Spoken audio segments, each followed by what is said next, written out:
The thoughts, opinions, and general overall shade thrown on High at 9 News are those of the individual speakers and not those of High at 9 News, its audience, or its advertisers. The statements made do not constitute medical, legal, or financial advice, and for advice tailored to your specific situation, please consult with a licensed professional.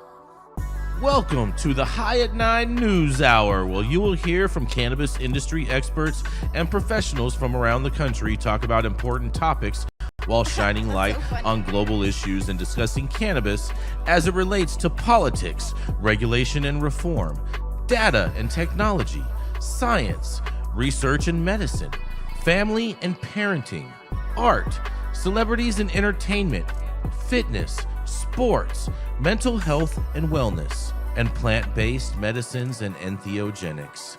Together, we are building a stronger community, fighting the stigma and creating change. With your host, Jason Beck, joined by special industry expert correspondents from around the country, and daily antics brought to you by Cannabis. Coming to you live every Monday through Friday at 9 a.m. Pacific Time and high noon on the East Coast. And thank you all for getting high at 9 with us.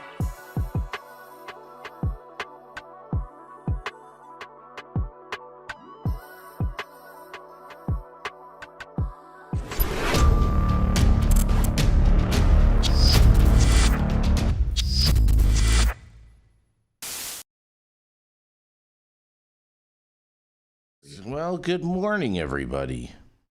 And it is Monday, September 15th. Today is a National Online Learning Day.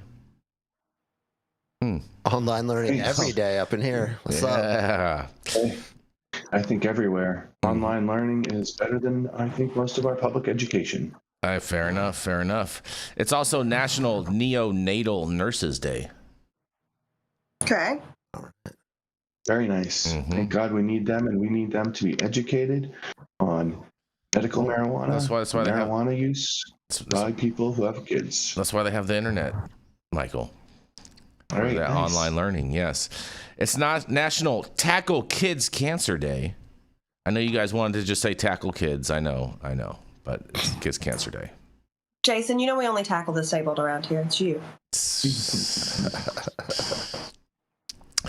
It's also National Cheese Toast Day. Oh, Cheese my mom uses toast. it all the time. National Terribly unhealthy. National Linguine Day. There we go, Italians. Yes. National Creme de Menthe Day. Okay. Menthe.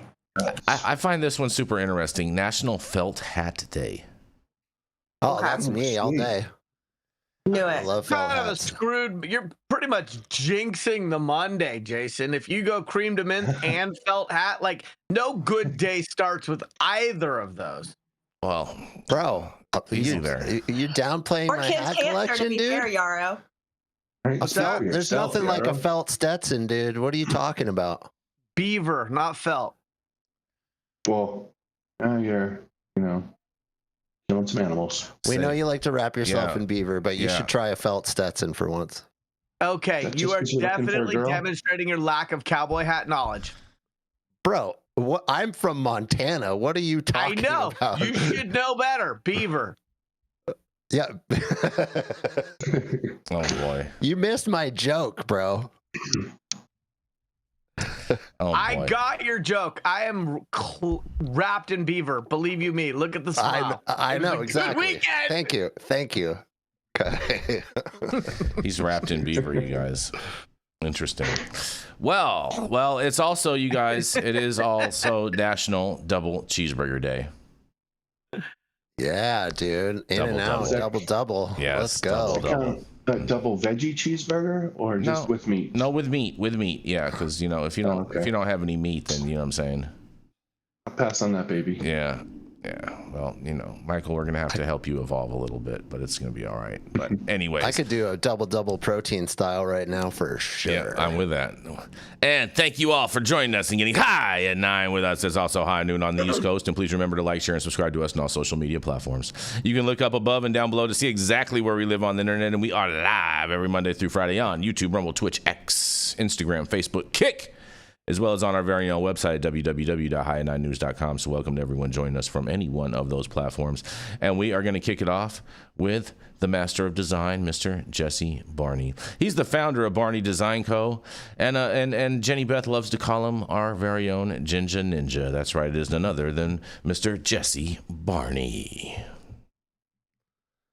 As they say, orange is the new black. Oh boy. Tuesday will be better. I'll introduce you, Jesse. It'll be okay. The roll will be right. Just Yeah, you make owed it me look one bad. from Friday anyway. Oh, go ahead, Jenny Beth. Jason, Go ahead. Jason stepped on my toes, which sucked because he did it with his big shoe. Go ahead, Jenny Yeah, Beth. that's all right. Go ahead, Jenny Beth. Go ahead. Coming up next, straight out of the Pacific Northwest, the Ginger Ninja of the High at 9 News, Gwen Barney's husband and our grateful grandpa, owner of Barney Design Co., Jesse Barney. All right. Thank you very much. There we 2 intros. I like it. There we go. Keep it rolling. Yes. Keep it rolling. Well, my story comes out of North Carolina, out of a local WRAL news. And the headline is this: with baggie in hand, lawyer sells the case of hemp versus marijuana to North Carolina Supreme Court. The story's a little long for what it is. A couple paragraphs in, we'll get the gist of it, and we're all pretty educated on this subject, so I'll just open up the subject and we'll toss it around. So, standing in front of the 7 justices of the North Carolina Supreme Court, Attorney Benjamin Cole interrupted his oral arguments with an unexpected prop, pulling out a plastic baggie of something that looked a lot like marijuana. He all but dared the justices to have him searched or arrested. They didn't, and that proved Cole's larger point, at least in his telling. Nobody in the room, not the experienced law enforcement officers providing security, not the state's most vaunted legal minds, had any idea if what he was holding was illegal pot or perfectly legal hemp. The 2 plants look and smell exactly the same. Their only difference is in microscopic chemical composition.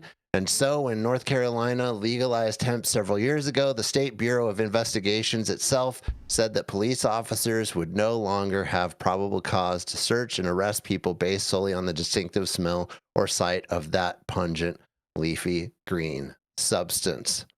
The article goes on and on about the differences between hemp and cannabis, which we are all very, very well aware of here. And I think that this is just an amazing way to do this, and really gutsy. It takes a lot of balls to whip out something that you could possibly, maybe the judges would have had him inspected and he could have been detained while they decided whether or not this was marijuana or hemp and had it tested. But so pretty good move on his point, and really proves the point that when you have federally legal hemp that looks and smells exactly the same, because it is exactly the same, as we know, it's all sativa L. You can't, what are you going to do? So he did it and it worked. So I'm going to love to toss this around with my fellow correspondents and see what they think about this. Man, I love this story, Jesse. I love this story, and I'm with you.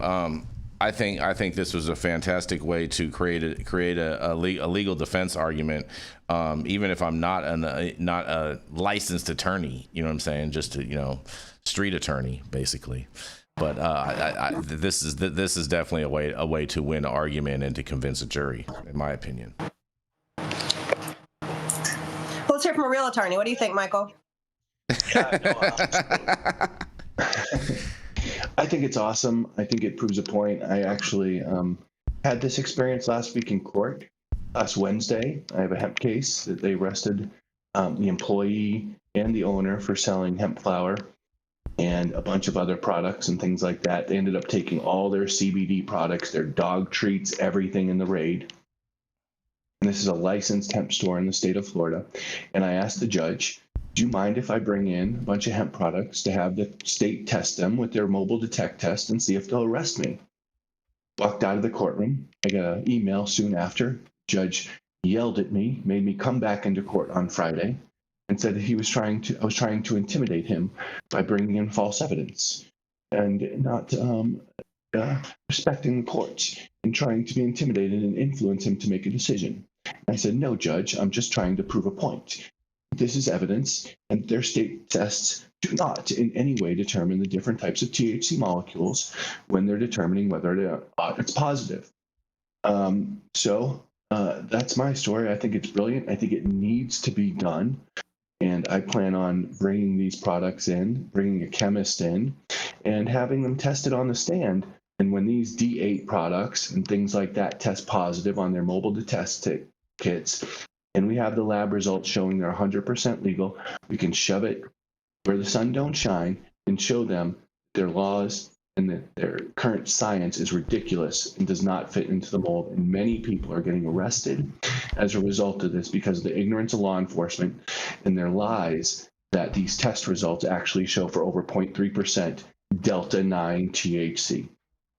So I love this story, and I really can't wait to see what the North Carolina Supreme Court does with it. I have a question for you, Michael. I mean, just because the judge said you can't bring it in, and we all know it's a legal substance, I think you should still bring it in. Oh, damn straight, I'm still bringing it in. Oh yeah, here we go. This is gonna get very, very, very exciting, because basically what you're gonna prove is that all of their equipment that they use to determine a justification for their arrest is gonna be based off flawed science, and therefore is gonna totally wipe out their whole their contract with whatever company of device that they're using. Yeah, that's what I think. And every agency in the state gets to use their own mobile detect kit, which is the kind of hot one now. And the best part of like that website, it calls out and says how bad the old ones that they used to use were. Mm-hmm. This is way better than the others were bad. Yeah, it's hilarious. So, Michael, do you think that if you do that your judge will take offense to that and possibly detain you? And we might be reading on High at 9 in the coming week that fellow correspondent was arrested for bringing hemp into the courtroom? Yeah, it'll probably be sometime in October when we have the hearing, but absolutely. And my client's already agreed to bond me out. So I'll cover that story. That's awesome. Oh man, that's gonna be awesome, Michael. This is some spice right here. It's just sad that they're just not even willing to listen. I've asked the state attorney's office, hey, what type of THC molecules do you consider legal and illegal? No response. Zero. Why do you think the judge took such a heated stance? I mean, to say that you're trying to intimidate him, that's a pretty intense language coming from a judge. I think it's just because, well, number one, I did ask him, after the state wasn't there. So he thought it was an ex parte conversation. And, but I don't know, because I think they don't understand that these products are legal, and the state attorney's office is flat out lying and using bad science in order to promote their arguments and, continue this conviction or continue this criminal case for someone who's been licensed by the state of Florida for over 5 years, 6 years, I think, as a hemp license company, has 2 stores, has done events with the police department, the same police department that arrested him, in public parks where he's had to hire them. So I just think it's ignorance, and they just have no clue what they're dealing with. Yarrow, you've been pretty quiet today. You're never normally this quiet. Yeah, I don't have anything substantive to add. I mean, I like that that Michael is trying to affect change from the inside. I think it's. I've never heard of a judge feeling intimidated. So that's one thing. Ever. But I think there's a certain measure of theatrics to the exercise to prove a point. That's what court is for. And so it's too bad that that's where we're at and that science doesn't prevail. I mean, science doesn't prevail on a lot of policy and a lot of procedures. And this is just another example of that. Well, you know why. I hope that every attorney that's ever represented a cannabis or hemp client civilly or legally takes a big sprig of hemp and puts it on their lapel like it was a flower when they go into court. If we had that happen, I'm having to suffer through felt hat day. So if I could just come up with a new day for America, which is the wear a piece of hemp on your lapel to court day for any attorney that's ever represented a cannabis or hemp client criminally or civilly, and they all went in on the same day, and we had a odorific act of civil disobedience by the practitioners of law across this country, I think we could really shape the debate, because for too long, the science has gotten drowned out by whatever. And so, I'm going to start a new fan club. I'll be president, but it's definitely about Minardi law and him being somebody to be celebrated for really pushing the issue. Because if people don't push the issue, then we'll just have the status quo, and the status quo is not right. Mm-hmm. And Yarrow, I think that's what I thought. Yeah. You took the elf off the shelf. Oh boy, the alpha. definitely pulled the string. Idea, Yarrow. And just so you know, to get a national day recognized, it's not that hard. There's a website, you go list it, they accept it or not, then they post it.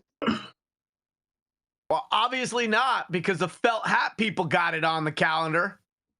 Oh, Right. they probably sense. follow that same model that Michael was just referring to, which is why it's a day. It has to have been created by hipsters, right, Jesse? For the felt hat day? Yeah, has to have been created by hipsters. I have no idea. Because I don't remember a felt hat day before any time that we've done this show before. Yeah, it's a new one. Yeah, huh? it's a new one, exactly. It's by the felt hat people, the special interest groups. It is. It's probably Stetson. I would imagine it's Stetson. I do agree with you. It's definitely a special interest group with an emphasis on the special, Yarrow. But on that, we're going to roll into our first commercial, and we're going to be right back.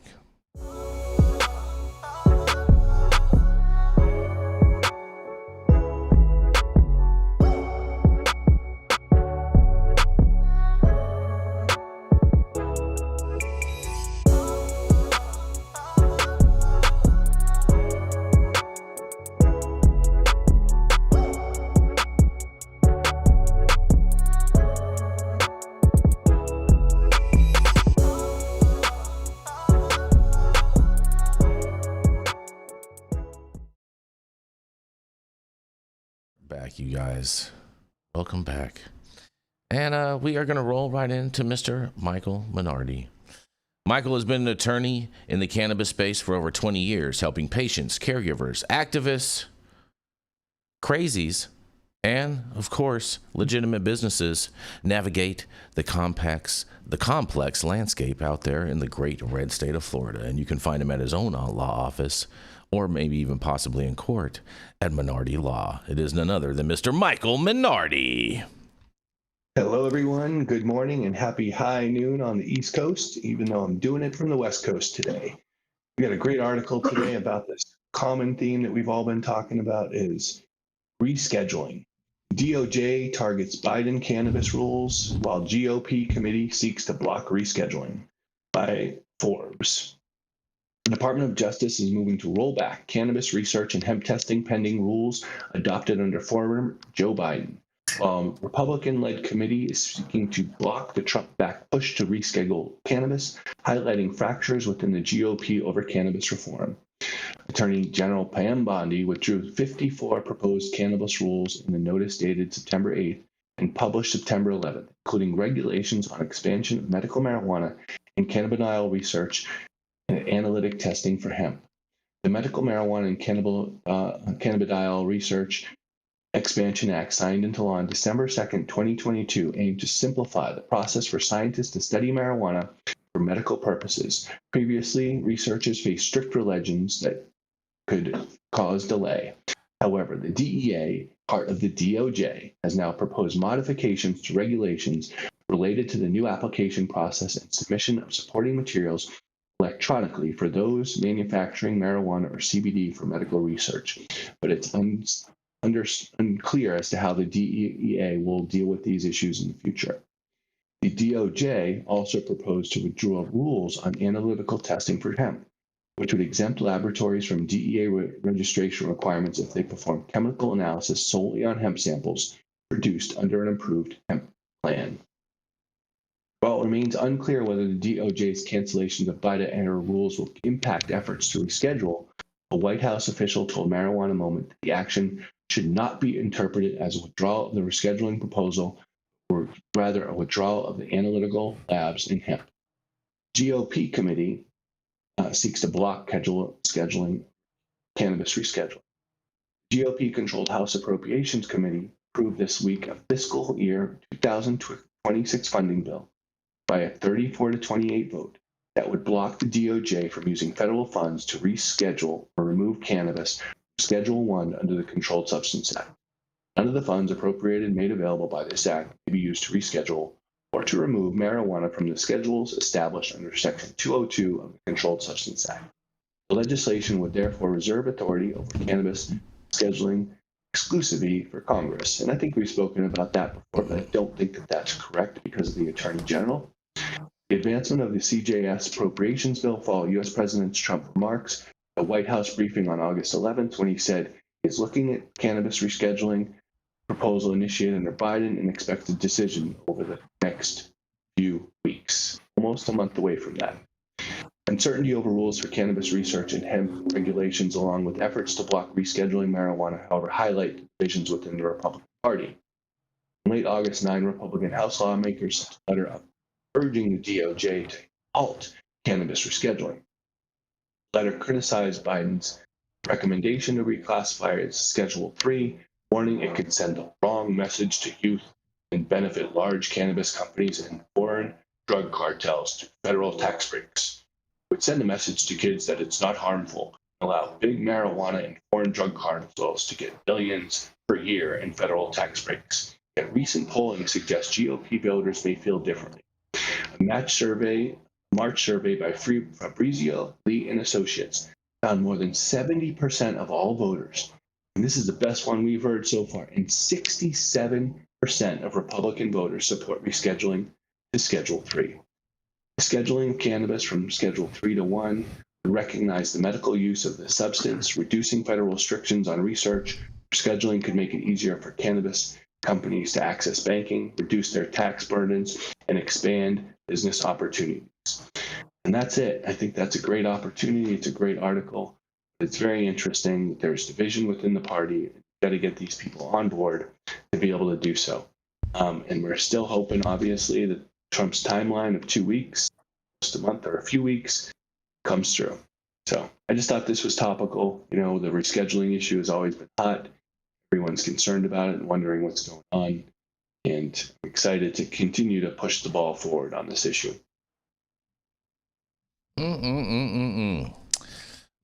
Minardi, interesting story right there.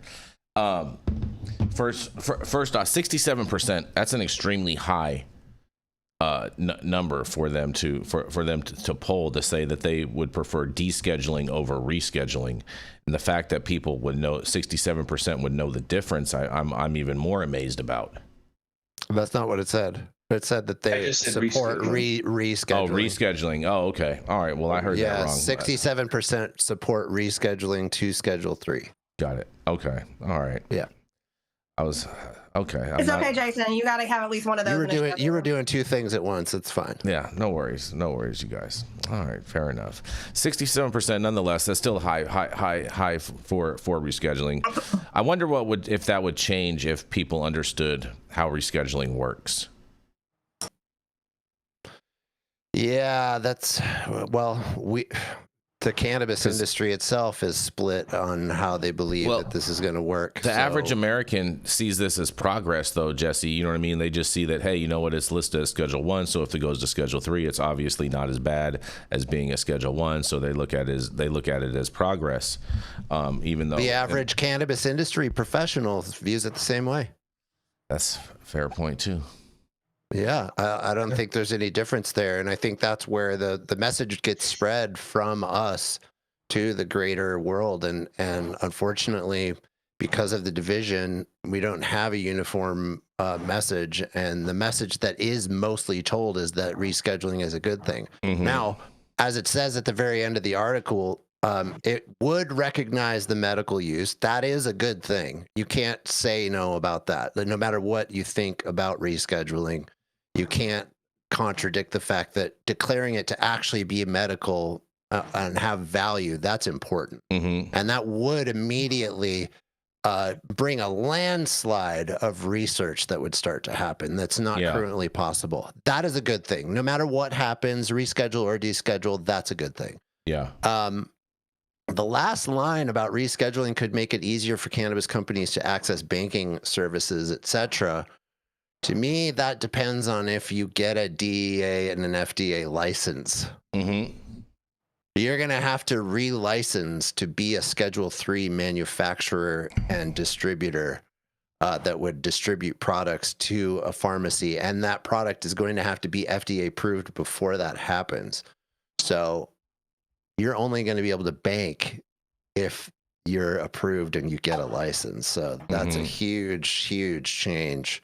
And I know Michael's whole point is that, well, until there is a specifically licensed FDA product, they're going to leave this kind of gray area. Okay, I hope that's true. I don't know that that's true. It doesn't seem like the law would allow for that, and it doesn't seem like the pharmaceutical companies that already hold Schedule III drugs would allow for that, because they would be like, why can't our other Schedule III drugs fall into that same gray category? Until it's licensed, we can just do whatever we want, right? So it would make Schedule III kind of like a Wild West, and I don't see that happening. Michael? You know, on this, I was just going to say real quick, I spoke to a reporter. He reached out to me probably a few weeks ago regarding specifically this issue, and I brought up he was doing an article on rescheduling. I brought up our issue that we've been talking about, the divide between, you know, what we believe and what some other people believe, or what I believe and some of you guys believe regarding the rescheduling. He said he spoke to a few of the MSOs, and none of them are looking or believe that there will be any way that aspect of it will go through pharma, or big pharma will be a buyout, or anything like that would be occurring. So I think there's also potentially divide on the MSOs, if there are any MSOs that are pushing for this, that think that it's going to go and they're going to be bought out by big pharma, that's going to happen. So I think it's really very interesting. Do you really expect the MSOs to be honest with you, Michael? Absolutely. Really? Absolutely. Okay. All right. Yeah. Okay. All right. Fair enough. Well, that's a difference right there, Michael, is that I believe that most MSOs have pretty good ties to big pharma already. They already have backroom conversations going on. Many of them have board members who are either currently in big pharma or former big pharma. And so there's a lot of backroom stuff going on that we're not aware of, and that's what I'm worried about. Well done. And you never know what our corrupt government is doing, so it's always difficult to judge. They don't have a great track record, let's put it that way. Yeah, that's fair. That's fair. That's fair. Any thoughts on this, Yarrow, before we move on? I mean, you said something about, I wonder if the American voter this and the American voter that. I think our country is not getting smarter these days. So I don't wonder too much what the American voter understands about complex industry specific policy options and the consequences. I think the electorate is not getting smarter. And I don't know that this industry is getting smarter. I mean, the industry is always like, oh, safe banking, it's coming. Oh, federal legalization, it's coming. And, nobody's coming. So I think there's some groupthink that happens in the industry around foregone conclusions that are premature and optimistic. I think the reason why the American electorate believes that rescheduling is a step in the right direction is because they're moving away from what they know is not right, not that they think that will be right. And they're moving away from the war on drugs, the war on communities, the war on people who want to smoke cannabis who are adults, and the war on this idea that we should be militarizing our law enforcement to bang down doors, shoot dogs as we're cutting locked gates, and go and cut down lots of plants and then put people in zip ties. And I think even the people who are not pro-cannabis aren't necessarily pro-war on drugs.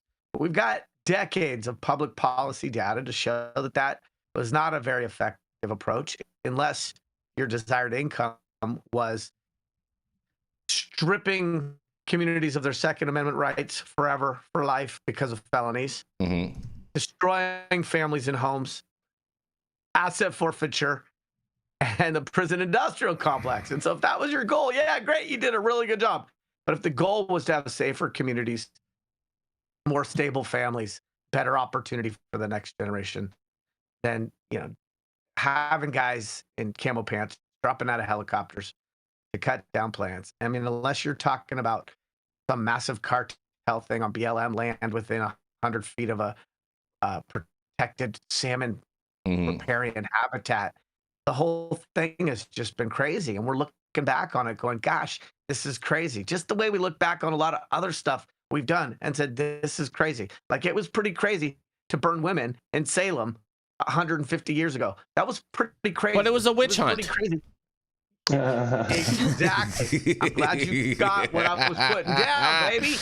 So, we've done things as humans that we look back and go, ooh, yeah, no, that didn't age well. It was pretty crazy that just because half of us had an innie instead of an outie, that we couldn't vote 100 years ago. I say collective we, but I know I can't claim the woman card. But, like, how is it that we look back and go, women couldn't vote? Like, are you kidding me? Like, that's embarrassing. And it's great. We're moving away from our bad decisions collectively as a society. And we go, oh, God, that didn't... emotional to vote. What's that? Yeah, that's the emotional vote. I still think some women are too emotional to vote. I completely get it's a right, it's a privilege and everything, but that's just my 2 cents, and you're going to disagree, and that's fine. Yeah. Go ahead. The only thing I disagree is I don't think women are too emotional to vote. I can see that one chose to interrupt, but I think that that's okay sometimes too. And so I think that, like, we look at these decisions, these collective places where people are like, okay, and we look at those time and time again, over generations, over decades, over centuries, and we go, that didn't age well. That didn't age well. Separate water fountains? Are you kidding me? That didn't age well. So when we look at this war on the plant, war on the people who are for the plant, war on the people who want to enjoy the plant, it didn't age well. And even the people who aren't pro-pot doesn't mean that they're pro-war on drugs. And so I think that's why the American public is like, schedule, it's going down, it's getting better. Great, I'm in favor of progress. So that's why I think people are in favor of it. I think it takes a relatively astute policy wonk mind to understand the potential consequences and how those may not align with what people think will happen if that occurs. I just have, if I don't mind, 2 quick comments on that. Number one, the comments regarding the studies and things of that nature. I really want to, and I'll try to get to this by tomorrow, if not next week, but there was that original article that we had with the fentanyl bill that was supposed to make it easier for them to be able to do research on Schedule 1 substances. So I wonder if this contradicts with that, or if this gets rid of that, and then it can still be done under that prior bill that had passed regarding the fentanyl. Number 2, we all know Einstein said this. Right? What is doing this? What is the definition of crazy? Doing the same thing over and over and expecting a different result. Yep. And we look at the drug war, and we know that this is crazy. Over the past 50 years, since drugs have been illegal, how many deaths have gone down? None. They've gone up. How many destruction? How many cartels have there been, and how many cartels have there been killing? More than there ever have been. Yeah. So that is the fact. It is the definition of crazy. Same thing over and over again and expecting a different result. And it seems like they're trying to repeal some of the needle exchanges and things like that because there's people doing drugs in public, but yet, allegedly, according to the stats I've read, it's caused a reduction in deaths in about 20,000, reduction in communicable diseases. So what is the definition of insanity, and what are we doing and why, instead of caring for our people and taking care of them? Destroying their lives, especially people with mental illnesses, and putting them in prisons. That's right. So right. Well, on that, we're going to keep this train rolling. Jenny, are you going to introduce your favorite elf on the shelf? Oh man, he's not my favorite. He's the angriest. There are many elves on many shelves that I put above Yarrow, but that's okay. He's the one we got. Yeah. Coming up next, I'm just right going out to of the say Shire. much love to you all. I'll see you on tomorrow. All right, Michael. Travel safely, Michael. Drive safe, buddy. What's up, guys? Bye. Yep. All right. Bringing it right around to this angry little elf who forgot to shave this morning. Maybe I shouldn't have interrupted him and he would have gotten to that too. But anyhow, straight out of the Shire or the shower or wherever the comment section said he's from, with a lack of Starlink, a resident real estate guru, I can't even take him seriously anymore, court judge, hardware, haram, and Yarrow Kubrin. Hardware haram, huh? Look at that. I think he just froze into a JPEG. He did freeze. He froze. Yeah, Look, he's in a perpetual state of happiness. Turned into a JPEG. You're gonna have to get some dial-up. There we go. Yeah, Yarrow, I think you might need to restart your Discord or something. No, it's his internet, bro. Definitely his internet. Yarrow, are you with us? No. He's frozen again. He's like Yeah, Elsa. he's frozen. Little as Elsa. fuck. He froze with a happy face on. Yeah. He did. He's got a great smile Yeah. on his face. It's really nice. It's a solid smile. Oh, I man. take screenshots of you guys when you freeze looking like assholes. He needs Yeah. to restart. Yeah. You Somebody got unplug him and plug him back in. Yeah. Yeah. You need to Yarrow, restart. you all right over there? bro. Can you hear me? Now we hear you. Yes, now we do. We heard that. That's it. Yeah, No. that's They it. put another quarter in Yarrow's Yeah, ass. We ran out of time. Restart. Okay, all right. We should. Yarrow, you're cutting out, buddy. You need to literally Should I get- restart should I- your computer. Search. What? Should Yeah. I the Yeah. offer? Get Yarrow, we can't hear you. Plug it back we in. can't Yeah, hear anything. yeah, you got to you're saying. unplug and plug back in or something, bro. Yeah, you're not sounding right at all. Now his face is not so happy. He looks like he's about to fart. He's all Yeah, pixelated. He's pooping. Not in the shower. Waffle stops Oh, for Not the at your desk. Yeah. Mhm. Can we jump to the next story? All right. Just mute him. Yep. I guess we are gonna roll right in. Jenny Beth, you want me to do a story, or you want us to go with your story? Coming up next, the other short guy stepping in for the one that we can't hear. The Hyatt 9 head easy. honcho, Jason Beck. Who's taller though? And I am. Elias, They're will the you make sure he's same muted so he damn doesn't jump size. in? I'm definitely taller. I'm They're the definitely same taller. size. Not even They're close, the Jenny Beth. Same exact size. No, we're not. I've never met Yarrow in person, and I keep hearing contradictory things. Some people say he's like 6'5" or something. No way. That's definitely not true. Those But people him are and Jason the dyslexic. exact same size. Those people are dyslexic. okay. Yeah. Dyslexic same. ain't Except for when confused. Yeah. Jason needs a haircut and he does the Count Chocula thing and it sticks up really high. Then he maybe has him by a quarter inch, but they're the same size. I don't know about all that. That's cute, Jenny Beth. What do you got for us, Jason? Well, New York marijuana businesses are facing a possible closure. They win a temporary reprieve, you guys. That's right. Dispensaries had sued the state after a change in the buffer zone between cannabis shops and schools placed some within a zone banning cannabis sales. Cannabis dispensaries in New York that were facing the possibility of having to move or close have reached an interim agreement with state regulators that would allow them to operate for at least 5 months, court records show. The dispensaries had sued the state after officials extended the buffer zone between cannabis shops and schools and placing some of the businesses within a 500-foot zone prohibiting marijuana sales. Under the new deal, the state's Office of Cannabis Management, which issues licenses to marijuana sellers, would delay enforcing until February 15th, a revised policy that more strictly defines the buffer between dispensaries and schools. The agreement was outlined on Wednesday in a legal briefing submitted by the state attorney general's office in the Supreme Court in Albany. George Vasquez, the lawyer for the dispensary, said a judge was expected to sign it.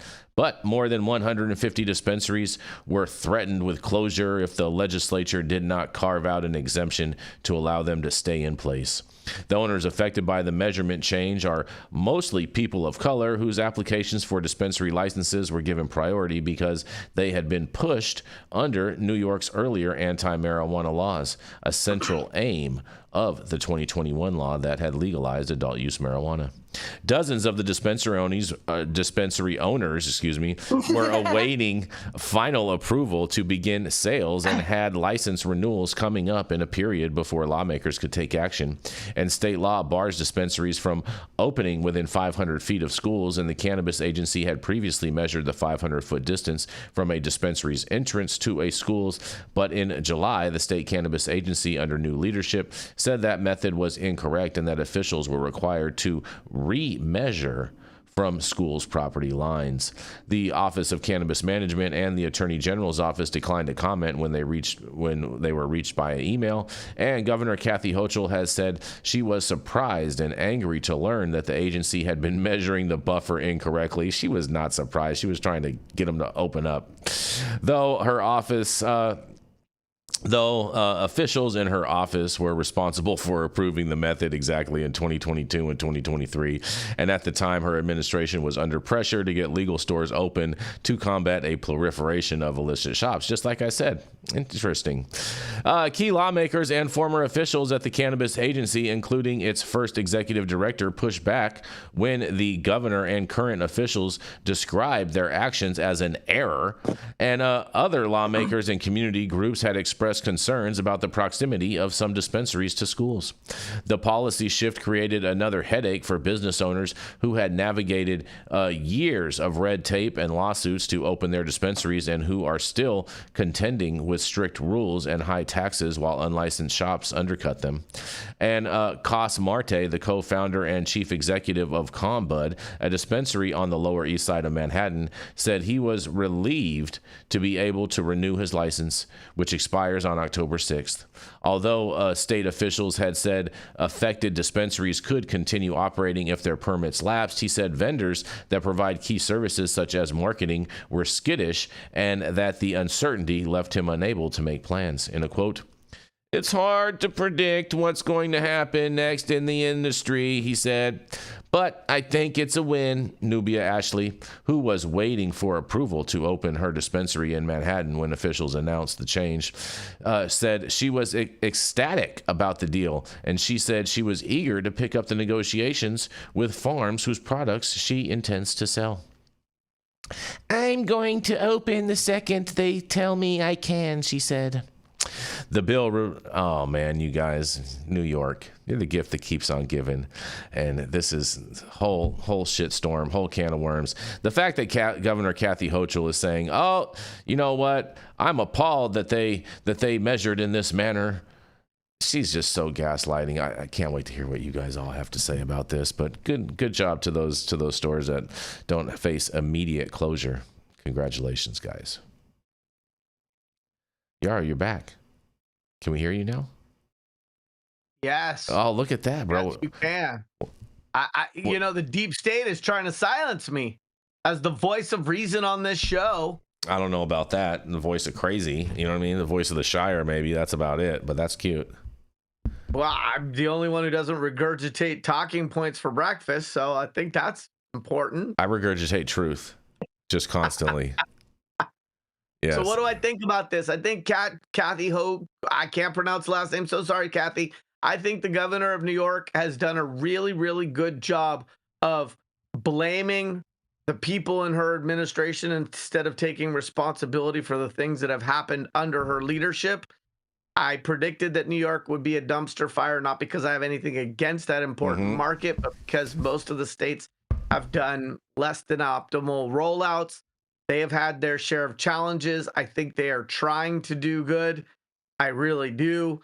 They've had sexual scandals at the top of their leadership within that office of cannabis that were swept under the rug as people took a victory lap for their tenure there before the whole thing erupted. And the distance thing, I think the only solution is to grandfather those people in. I think operators, investors, starry-eyed entrepreneurs have deployed time and money, and the only way you make that right is to say, okay, we made a mistake, so we're not going to have a solution that is born on the back of the industry. I think this governor is, when she says astonished and whatnot, like, I don't really buy that. Yeah, I think it's National Felt Hat Day, and she should go get a beaver stencil. Oh man, Beaver. Let's hang with me. What do you thoughts on this, Jesse? You're on mute, Jesse. I remember when we covered this not too long ago, when there was a fight and there's going to be a lot of people shut down because of these rules. Yeah. And it's good that at least there's been a concession and some kind of allowance for some time being. I missed the tail end of that, but was there a declaration of how long or just sort of for I think it's 6 months. I think it's a 6 month extension. But that's just me speculating. The article did not specify. So they're going to allow them to operate for 6 more months. Yeah. I think another year. I think the concession is to give them 6 months to be able to alleviate and figure out exactly what is supposed to happen. Now I read that in another. It's not that 6 month is not cited in this article. I read that in another place when they were talking about this story. So that's what is coming to my mind. And so don't take it at 100% truth. But that is what my memory is telling me in relation with what is happening in New York. I mean, some time is better than no time, but still, I mean, it's not a lot of time to move your business. It's definitely not. And, to try to, I mean, Yarrow, I think you'd see this as an opportunity because you could be out there, doing a whole bunch of real estate for these stores, helping them find new leases. I'm against the real estate model that chases ambulances. I understand that more wealth is created in a downturn than an upturn. And I learned that the hard way owning a lot of real estate during the last downturn. I will not be selling real estate in Gaza. I will not be selling real estate in Hawaii, and I will not be taking advantage of the turmoil opportunity in New York. But why do you view it as taking advantage of an opportunity if you're trying to help people find new locations? They may need someone with your expertise because you're so good at real estate, Yarrow. Yeah, I hear you. I think the other part of it is I'm at a point in my career where you're too good for them. Very, very selective about the fire drill emergencies that I attach myself to. You're too good for them. It's okay. We understand. No, there's a lot of stress involved in real estate in general, whether it's because grandma died and the estate is being liquidated or because you're pregnant and you need a third bedroom and you've only got 7 months until that baby comes. There's a lot of stress in general for what those triggering events are for real estate transactions. I just think that unless there was somebody out there that I really loved and was an existing client, I'm not sure this is the burning building I would choose to run in to save cats or babies or anybody. And I just think that there's enough uncertainty about what the solution is going to be that it's going to take a really committed real estate team to help some of those people. And I don't see it being simple. And I'd like a few more unicorns, fairies, and little ponies in my life. I'm not sure that I need another complicated, stressful assignment. California's given me a lot. Come on, bro. How else are you going to afford your beaver felt hats? Yeah. So did CanDev. So did Zone Properties. There's no lack of stressful scenarios to try to solve, right? And in terms of a beaver Stetson, this year I picked up my first sterling silver belt buckle that was, sort of Western wear size, handmade in Montana, actually, and beautiful. And my son looked at me and he goes, Dad, you can't wear that belt buckle. Yeah. I said, what are you talking about? It's got an American flag on it. It's beautiful. He goes, that's stolen valor, Dad. You haven't won a rodeo yet. And I said to him, I said, son, dealing with cannabis real estate is like riding a bucking bronco every day. I've been winning rodeos behind the scenes since you were 11. That's right. Oh man, that's pretty good. That's pretty good. Fair enough. Well, on that, we're gonna roll into our next commercial. Congratulations to all of the operators in New York that don't have to move, at least for the time being. And we will be right back after this commercial break. Every legend has a humble beginning. In world news, leaders are gathering today for the annual summit. I want to tell you something, Che. The government is watching us through the television. Oh, John. Look, right there. They're trying to hack into my TV box. We're still not able to hack into the TV box, sir. Ha! But they can't. I've rebuilt the entire electronic system, and it sends and receives signals through quantum phase space. They'll never get in. Engage target. In other news, local authorities are investigating a series of strange atmospheric phenomena reported by residents. Ma'am, we're with the federal government. We need to ask you some questions. John? Is there a problem? We've been trying to penetrate your TV box for over 6 months. I told you they were trying to watch us through the TV, but you didn't believe me. We can't get in, and to be frank, we have no idea what you've created. Yeah, that's the point. It's called privacy. You know what the Fourth Amendment guarantees? All we know is that we can't get inside. We want to know if you can create one for us. QUX. Even the government wants one. And stop whatever you're doing. Stop Make sure whatever you you're smash doing. that like button. I know you'll appreciate it. We'll appreciate it. And YouTube will appreciate it. Also, make sure you smash that like button. Subscribe to the channel. And all of the articles that we cover on today's show, you can read directly on our website, www.high9news.com. And also, too, make sure that you check out our 9/11 special that we released on Friday, full of amazing information with two esteemed congressmen, all about what really happened on 9/11. All factual information, no BS, no rabbit holes, just all truth. And I can't wait to hear what you guys have to say about it. Introducing QUX Pay, or simply the Pay app. Where you can pay like it's nobody's business. Because it isn't. It's what everyone's been clamoring for. It's finally here. Secure every payment. Your data stays private. QUX will never sell your data for profit, period. Pay friends, family, contacts instantly. No hidden fees. No limits. Spend on the move. With this patented technology, you can use debit, credit, bank transfer, cash cards, and even crypto completely offline. Amounts transferred through the Pay app reach their destination instantly. Transfers in a flash. As quick as sending a text. No more waiting around like crypto. Are you ready for the future of payments? The state of the art for money is finally here. Data privacy and security protocols trusted by militaries and banks worldwide. QUX Pay, the Pay app. Available as an app and point of sale system, personal and corporate accounts available. Go to QUXPay.com and start using the Pay app today.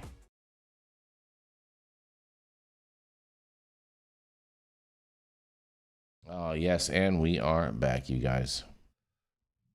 All right, coming up next, I'm going to have to get off the shelf again, which hurts my back. It's really frustrating. So next time, if you could stay down, that'd be awesome. Or go on a diet. Huh? Or I said, or go on a diet. Wow, Jason, that's fucking rude. You didn't have to be insulting. You said he was hurting your back. That's not nice. That's not how I hurt her back, Jason. Oh, is that it? Ew. Wow. Right. Yeah. See the story, Yarrow. Right. So, good morning. This is Yarrow Kubrin, High at 9 News, hopefully with a better internet connection. Deep State is always trying to silence me as the only voice of reason who hasn't drank the Kool-Aid on this show. And without Let you tell yourself that. Don't interrupt. Yeah, It's your show. It's my minute. Yeah. And without further ado, coming to you without a felt beaver hat from Stetson. My article is out of Texas. Thanking my esteemed co-panelist and show founder, Jason, for pointing me towards some juicy content out of the Lone Star State. Without further ado, Lieutenant Governor Dan Patrick has issued a strong statement opposing Governor Abbott's recent executive order on THC policy in Texas. He clarified that while this is not a personal conflict with the governor, it represents a serious policy disagreement.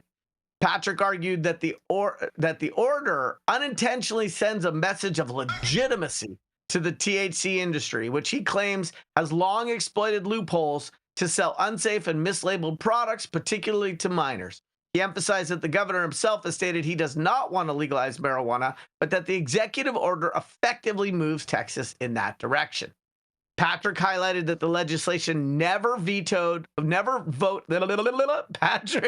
highlighted that the legislature never voted to legalize recreational marijuana or intoxicating hemp-derived products, yet the industry now operates nearly 9,000 outlets across the state. He pointed to Senate Bill 3, which would have banned dangerous THC products, but was vetoed as evidence of legislative intent to restrict access. Patrick warned that unlike alcohol and tobacco, even small amounts of potent THC products can cause severe harm to young people. He cited undercover police videos showing sellers admitting that the misuse of certain products could be fatal. Fatal? The lieutenant governor also laid out several key shortcomings of the executive order. It does not prohibit synthetic cannabinoids like Delta 8 and Delta 10, nor does it restrict highly potent Delta 9 products or prevent shops from clustering near schools. Oh, that is so embarrassing. Instead, it calls for further study and enforcement measures, leaving many public health risks unresolved. Patrick argued that the order anticipates problems like impaired driving, youth access, and illegal resale markets, but fails to directly prevent them. Patrick further challenged the governor's interpretation of federal law, rejecting the claim that states cannot ban THC. He pointed to multiple federal court rulings affirming the states' rights affirming the states can retain the right to prohibit THC products under the 2018 Farm Bill. He noted that several states have already done so and that Congress is now considering a nationwide ban on consumable THC. He argued that if the executive order truly trusted the industry, it would not create an expansive, taxpayer-funded regulatory framework to monitor production and sales. Finally, Patrick underscored that Republican voters and key medical organizations in Texas overwhelmingly oppose any move towards recreational marijuana. Take note of that, you Republicans. He stressed that the Senate has already passed a THC ban multiple times this year with wide bipartisan and law enforcement support. While reiterating his backing of medical THC under the Texas Compassionate Use Program and legal cannabinoids like CBD, Patrick firmly rejected any policy that could open the door to broader legalization. He concluded by expressing a willingness to continue discussions with the governor, but stood by his opposition to the executive order. So, let's just summarize some key takeaways from this statement. Number one, that Republican voters and medical organizations in Texas are still against recreational cannabis, even though, for the most part, we think that that toothpaste is already out of the proverbial tube. Number two, there's a rift between the lieutenant governor and the governor. Love that. Cue the popcorn. To me, sounds like Lieutenant Dan might be running, not Forrest Gump running, but running for governor via press release. Number three, I think his interpretation is optimistic at best that hemp-derived cannabinoids are not permitted under federal law through the 2018 Farm Bill. And number four, why is he not calling on the federal government to update the Farm Bill that is now 7 years old? This is Yarrow Kubrin, High at 9 News. Well, Yarrow, why would you expect him to calling for an update to the Farm Bill? Because the governor he serves used to be attorney general and made a career out of suing the federal government, according to a quote by Mr. Abbott about Mr. Abbott. Mm-hmm. And so often states have the opportunity to assume an activist position in order to affect federal policy. Okay. All right. Just wondering how you were coming to that conclusion. Wanted to make sure that you could show your math.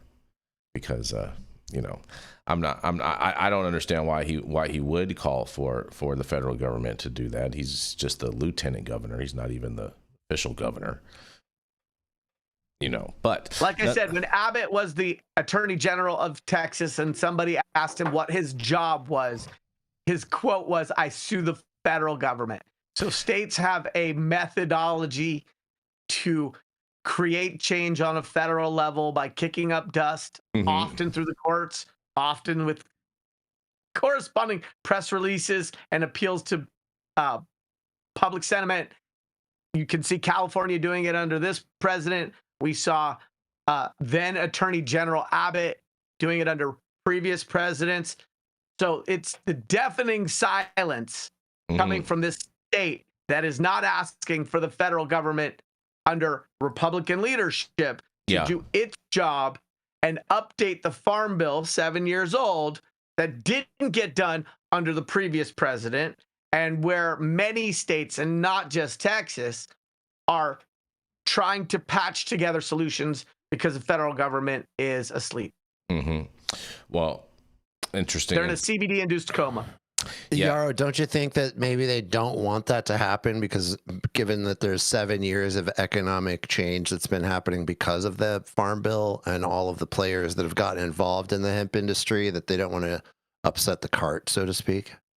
No, I think that the hemp industry and the people who are benefiting from the current status quo, if asked and answered truthfully, deep down, know that without age gating, without quality testing, without a supply chain that includes some consumer protections, that we've got a ticking time bomb. And without, dare I say it, for non-medical applications, potency limits. Sorry, said it. Yeah, I like to get high too, but I got kids. So, potency limits are so dumb. Yeah, we can disagree about that on a different show because I got to cut and run. But of course you do. Of course you do. I think you can't stay and debate the truth. I think the people who are benefiting from the status quo know that if industry doesn't self-regulate, then government will regulate industry. And if they want a reasonable, business-friendly set of terms, they should be adopting a thought leader position in limiting some of the things that they might be allowed to do, but that really don't pass the sniff test. And I think really that there's protections under the Farm Bill, and that the updating of that Farm Bill will further clarify and reinforce some of those protections, and that those operators who are benefiting from the status quo would also benefit from that updated policy, if it's sensible. Well, but Texas itself did add an age gate. Correct. That's the whole point of this thing. Yeah. It's a part of the executive order that's being referenced in this article. So, don't you think they're trying to lead by example as a state and say, I feel like this is Abbott's sort of silver lining of what he's doing here. Is that he's saying, we're going to allow hemp. It's going to be fine. You can continue to do what you want to do, but there's some restrictions that we're going to add that are just sensible, simple restrictions. And in that way, it seems to me like it's the only state that's really making a sensible policy like that. I would agree with that too, Jesse. I'm actually in favor of what Abbott's been doing in regards to hemp. And and plant medicine in general right now. It seems like he's kind of got his head screwed on right. But the party that he represents in that state is not in favor of what he's doing, and his lieutenant governor is having a mutiny because he's also not in favor of it. And so while Abbott may be taking a practical or even principled stand on this one issue, he doesn't have alignment with the rest of his party. And so there is clearly a rift when your lieutenant governor is giving a press release to say, I disagree with you. So he hasn't been able to sort of herd cats and keep that party aligned with what he's doing, hasn't been able to convince them that it's prudent. I think it's prudent. I think that what they're doing there in terms of age gating is long overdue. And there is still this missing update to the Farm Bill. And so I think if Republican leaders in red states or purple states are not calling on the Republican leadership in the federal government to update the Farm Bill, they are missing the opportunity to exercise their influence in a way that would benefit everybody, not only in their states, but in all states.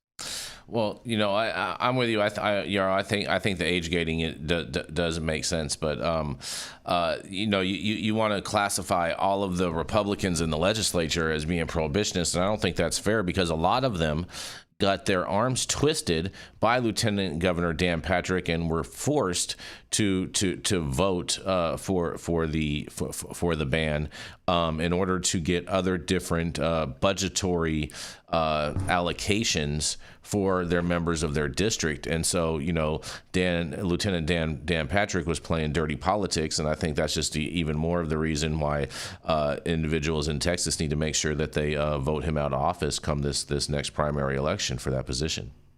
Yeah, I think him and DeSantis should no longer be welcome in the party that says it's got core values. And I think instead of twisting arms, I prefer to twist blunts. Well, they're ratchet and they make your breath stink, Yarrow. That's what Listerine and Sonicare is for. Really, Sonicare? Really? Sonicare? Sonicare just vibrates. When you've been tricking out grow rooms for 20 years, you trick out your oral health care. You need the Oral B, the Oral B Triumph. Those are far superior to the Sonicares, bro. Well, we'll have to have a brush off. That's fair enough. Jenny can officiate. Whoa, easy there with all that extraness, Yarrow. All right. Well, now that all my plaque is removed, I have to cut and run. Fair enough. Are you guys ready to go? You have any thoughts on this, Jenny, before we move on? I'm not looking in either of your mouths. Well, that wasn't what we were talking about, but nonetheless, we'll go into our next commercial and we're going to be right back.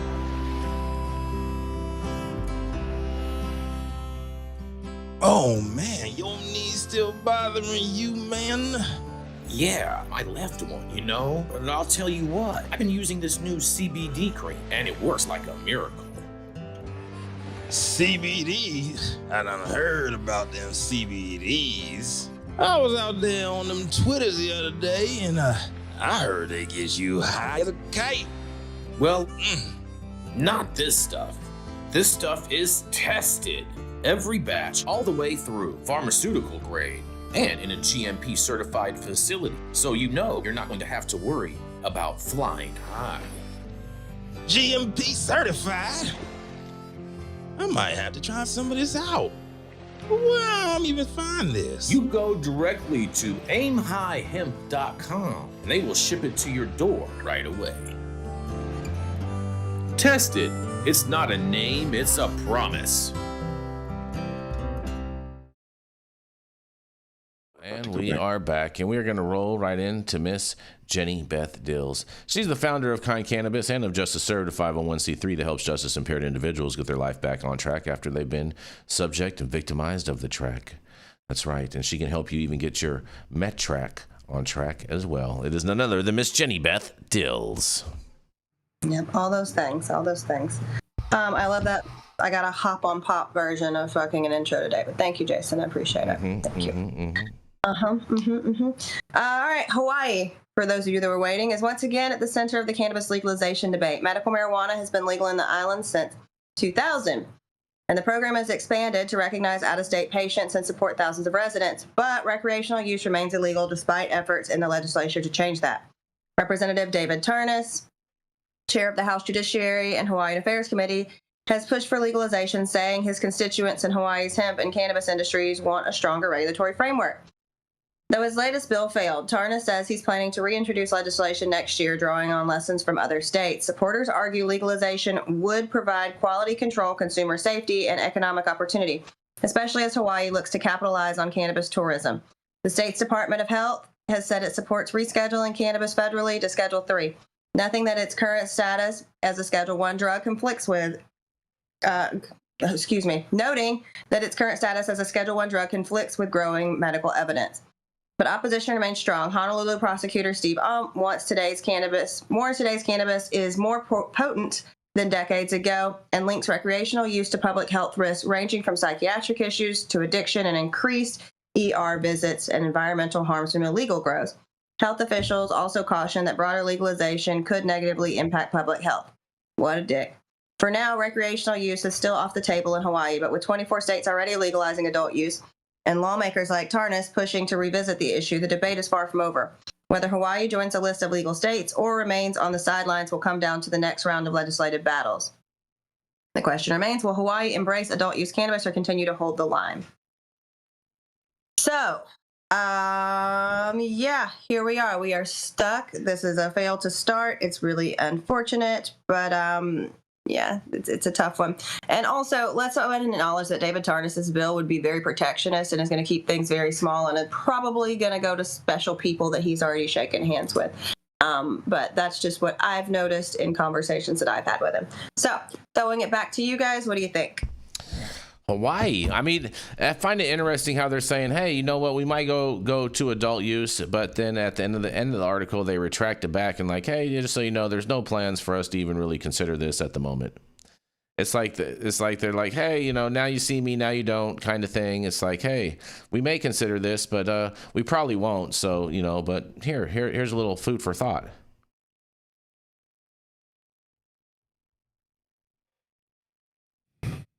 He was trying to push through.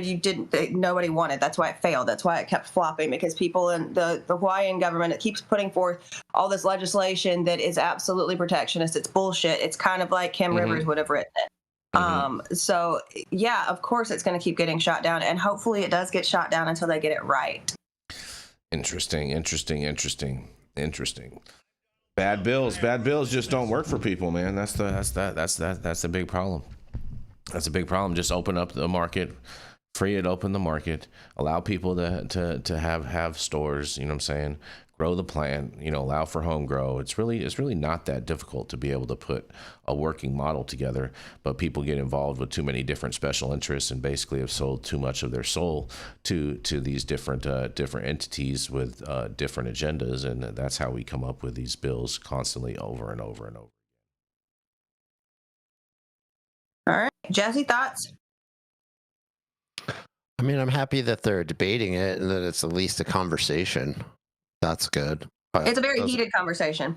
Yeah, and clearly Hawaiians care a lot about this. I mean, Hawaii, I'm sure they would like to say that they grow better weed than California, but at the very least, they're a close second. And there's been famous cannabis that's been coming out of there for a long, long time. So the people are very familiar with it. It's something that's really important to the Hawaiian culture. And I'm surprised it's taking them this long. I would have thought, if you would have asked me, 20 years ago when legalization, or regulation, I should say, started sweeping across the nation, I would have thought Hawaii would have been one of the first to roll. So it's very surprising to me that we're this far in and they're still debating it. Hawaii Sustainable in the chat, he says, yep, he's a politician. He always tries to work for that envelope. Fair enough. Well, interesting story. Hawaii. It's what they do. It's all about securing the bag. And you know what I'm saying? When you're a politician, your number one job is raising funds. And that's what you're constantly doing. He also says they need to open the market or they will continue to fight a two-front war against the legacy and the prohibitionists united. Well, that sounds like what is going on. Exactly what is happening out there in Hawaii. Exactly. Shout out to Pakalolo. Love some Pakalolo, Pakalolo, Pico. And if you get, I love them. If you get two Pakalolos, you know what you get, Jenny Beth? I'm talking about a seed company that are friends of mine. Do you know what happens when you get two Pakalolos? Jason Beth reads his final story. Is that what happens? You get a two Pakalolo, Jenny Beth. Tupac. A Lolo. Yes. For the Lolo. You made my eyes twitch. All right, go ahead. What do you guys think? Well, my final story for the day, you guys. Maybe it's some good news. Maybe it's not. I'll let you guys decide. But a bill reversing a 25% tax hike on California's legal cannabis industry heads to Governor Gavin Newsom's desk. A bill that would reverse a 25% tax increase on California's legal cannabis industry is heading to Governor Gavin Newsom's desk after being approved by the legislature. On Wednesday, Assembly Bill 564 by Assemblyman Matt Haney, a Democrat from San Francisco, cleared its final legislative hurdle with a 39-1 vote in the state Senate. The measure passed the Assembly in June with a 74-0 vote and says, if we want to support our cannabis industry that drives millions of visitors to California every year, adding more costs makes absolutely no sense, Haney said. AB 564 would reverse a tax hike enacted in July and keep the previous rate of 15% in effect through July of 2028.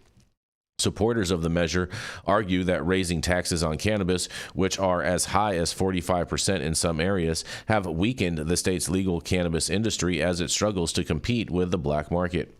Haney said sales in California have fallen behind other states that have legalized cannabis, such as Colorado and Michigan. And in a quote, by stopping the misguided tax hike, the legislature recognized the smart policy grows revenue by keeping the legal market viable, said Amy O'Gorman Jenkins, executive director of the California Cannabis Operators Association, which represents licensed cannabis businesses. In a quote, today's result is exactly what Proposition 64 promised, patients and consumers accessing tested, regulated products while generating sensible tax revenue for communities, Jenkins added.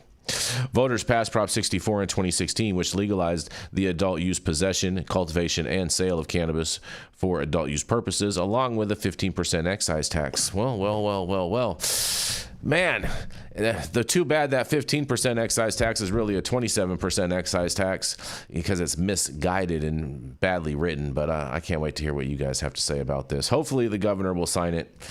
I'm hopefully optimistic that he will. But, you know, everything that he does to cannabis is not a surprise to me. So if he just vetoes it or doesn't sign it, I wouldn't be surprised either.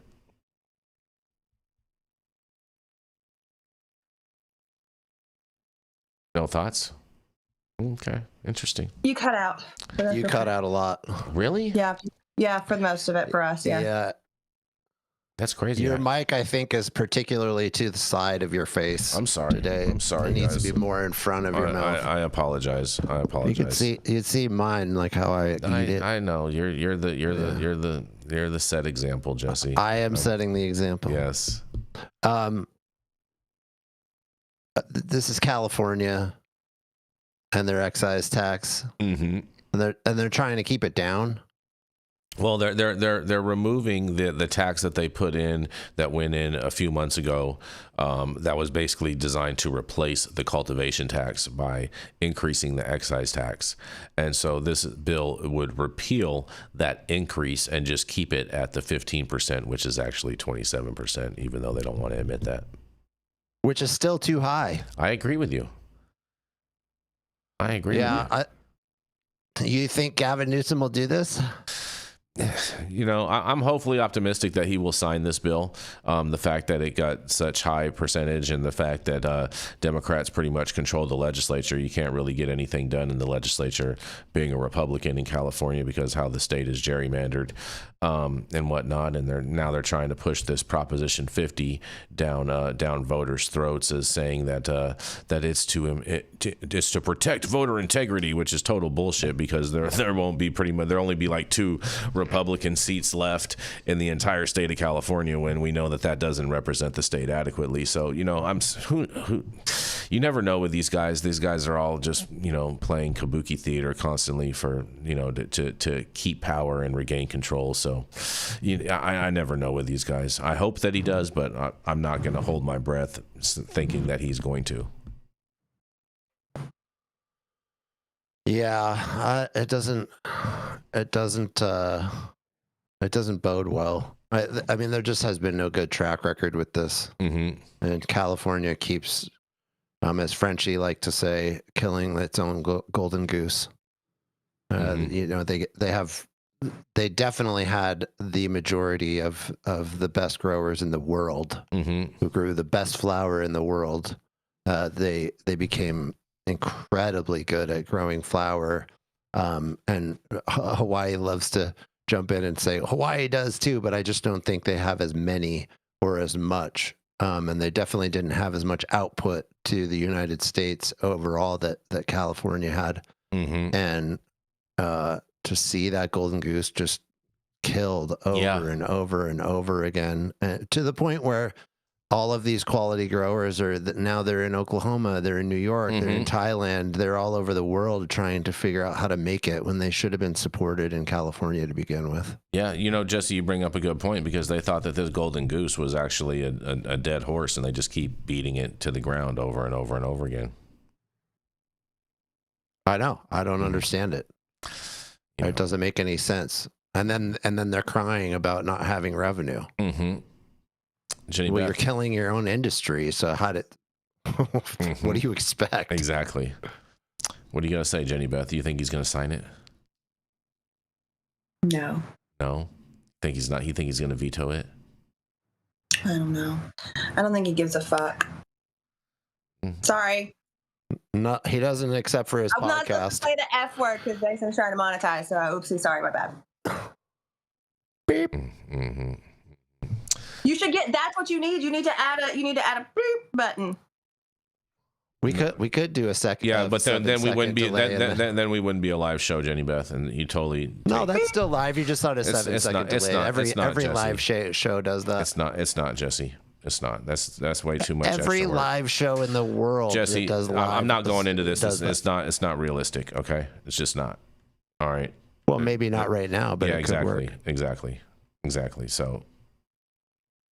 Anyways, thank you all for joining us and getting high at 9 with us every Monday through Friday at 9 a.m. Pacific and high noon on the East Coast. And big shout out to our audience and supporters for tuning in daily and listening to the insanity that is the developing cannabis industry. Huge thank you to Catalyst for helping us keep the lights on over here, and thank you to our correspondents for being absolutely amazing. Thank you to Cannabis Sativa L for giving us a reason to do this every day, and thank you to Cloud Media partners Elias and Kai are somewhere in the metaverse.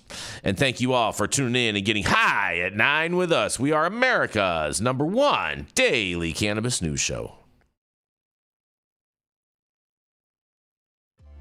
And we are off, you guys.